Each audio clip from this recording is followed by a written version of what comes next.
What's up, losers? Today I'm back with some more r/fatlogic rascality. Checking out a couple of intriguing posts, sharing my thoughts and observations on them, and having a few laughs. This is episode 122 in the fatlogic series. And I can't wait to sink my teeth into some fresh fat acceptance content. So without further delay, let's get into it. Your weight is none of your business. It's your body's business. Stay in your own business. When you're trying to control your body size, you're in its business. Your body is wise, intelligent, and can take care of itself best when we listen it to, rather than control it. When we focus on health, our body will rest at a size right for it, not what we have been taught is right. We have just learned not to trust this.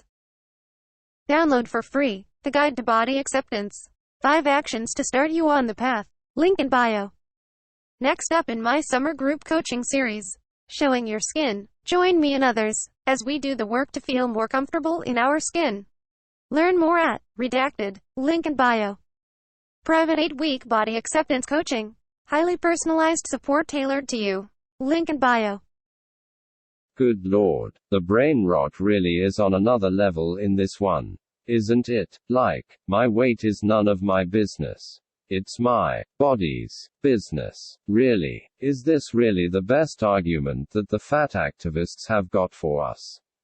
I'm just astounded. I suppose I'll give them points for creativity. If nothing else, it's certainly thinking outside of the box. Though not in a good way, haha.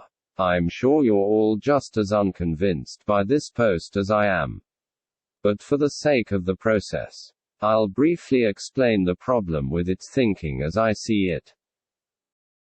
My weight can't be my body's business, because my body doesn't have business. It's just a body. It's not its own person. It doesn't make decisions. That's my job. It doesn't have thoughts of its own. It doesn't have a personality of its own. It doesn't have goals of its own. It most assuredly is not wise and intelligent, as this post laughably describes it. It's just a damn body, and I'm in charge. When I'm in a room by myself, I am not hanging out with my body. I am inhabiting it. It is me. We are one and the same. And my business is the only business to speak of. I don't know how I can be any more clear on this. And frankly, it's baffling that I'm even being made to explain such things.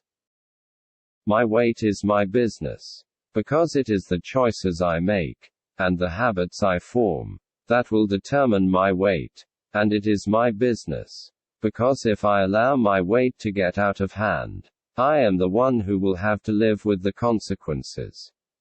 I'm not going to take a back seat to my basest cravings and allow them to dictate my behavior, like some kind of domineering imaginary friend.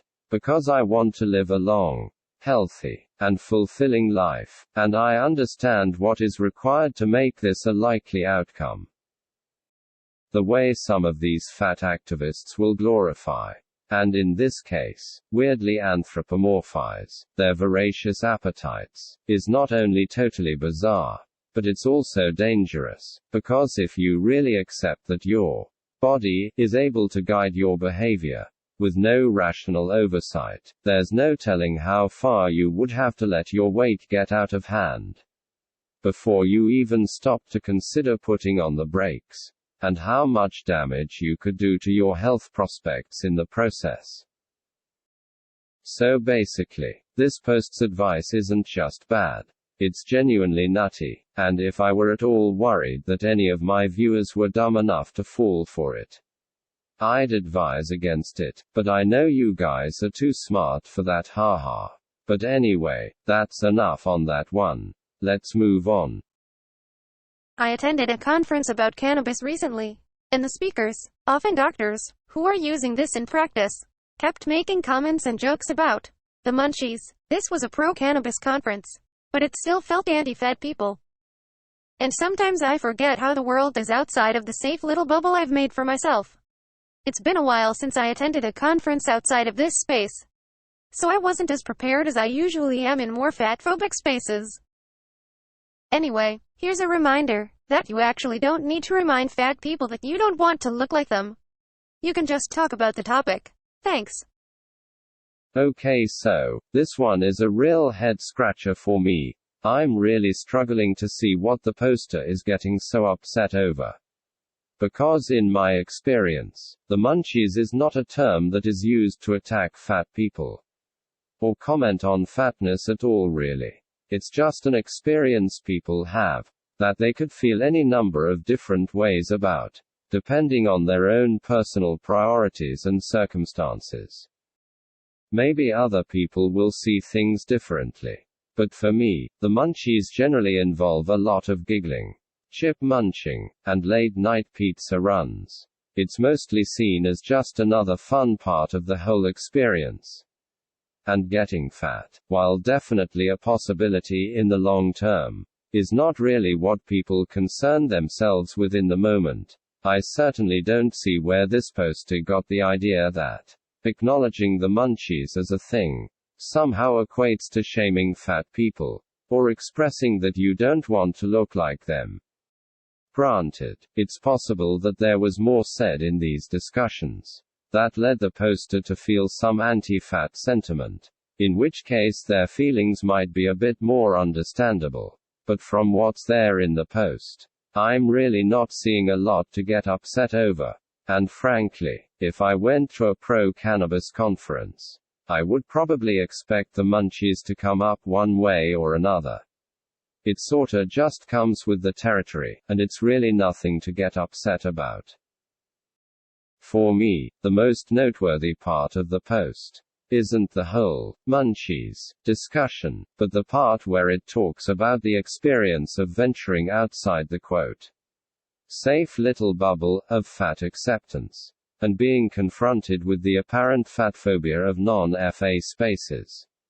Because this is something that I've actually talked about myself on numerous occasions, using some of the same words. Interestingly enough, hearing a fat activist himself describe their own community as a safe little bubble is pretty damning, as far as I'm concerned. Because it's one thing for me, as an outsider, to point out how fat acceptance functions as a cult-like safe space for fat people to retreat into. But this is coming straight from the horse's mouth. Clearly, fat acceptance is not about getting to the truth of anything, or combating real injustice in the world. And it's definitely not about self-betterment. Really, it's just about giving people a space in which they can live in denial and be constantly validated by others who are just as unwilling to face facts as they are, and call me crazy, but I really don't think that that is what dangerously obese people need. So I guess my closing wish is that more fat people who are enmeshed in the online fatosphere would step outside of it for a while and critically reflect on the community and what it's actually doing for them. Because I genuinely believe that for a lot of these people, and their chances of turning their lives around, simply accepting that the people with whom they have surrounded themselves are not looking out for their best interest might be half the battle. Y'all crazy for thirsting over her. I don't get the fat chick thing. If you don't want a girl shaped like a fertility goddess, the ancestors will not welcome you to the afterlife. You are a weakling. Whoa, I don't even know what to say to this one. I'm not sure who it's talking about, or what they look like, though if I had to hazard a guess, I'd go with Liz O, just because fat activists are obsessed with her haha. But I don't actually know. I could be way off. I don't have that much to say about the post on the whole. Other than that, as always, I find the attempt to persuade, bully, or in this case, shame people into being attracted to fat bodies deeply cringy. It just screams insecurity and desperation. And there's no way that it's going to work regardless. Because attraction doesn't work that way. If someone is not into fat women, They're not going to be persuaded by being told that fat women are fertility goddesses. And if anything, that honestly sounds kinda icky to me. But the more important points are, people don't necessarily choose what they're attracted to, and people are entitled to their preferences. So not only are efforts to cajole people into finding you attractive almost always futile, but they're also unfair and uncool. So knock it off, haha. Oh, and for what it's worth, there are tons and tons of men out there who absolutely love fat women, and there are plenty more for whom fatness is not a deal breaker. So to any fat women who are unable to find a date, it might be worth considering whether there is something else at play that is preventing you from having success in the dating market. It could be something about your personality. Or it could be that your standards are too high. I don't know. Just something to ponder. Well, that's all I've got for you today. I hope you enjoyed reading these posts with me, and that you found my commentary at all useful. What do you think? Is your weight your business? Or is it your body's business? The munchies, fat-phobic, does not wanting a girl who is shaped like a fertility goddess make one a weak link? Let me know in the comments. As always, don't forget to like and subscribe, or I'll make you go to the buffet with the munchies 7 days a week, and do as your body tells you. Just kidding, haha. Anyway, catch you later.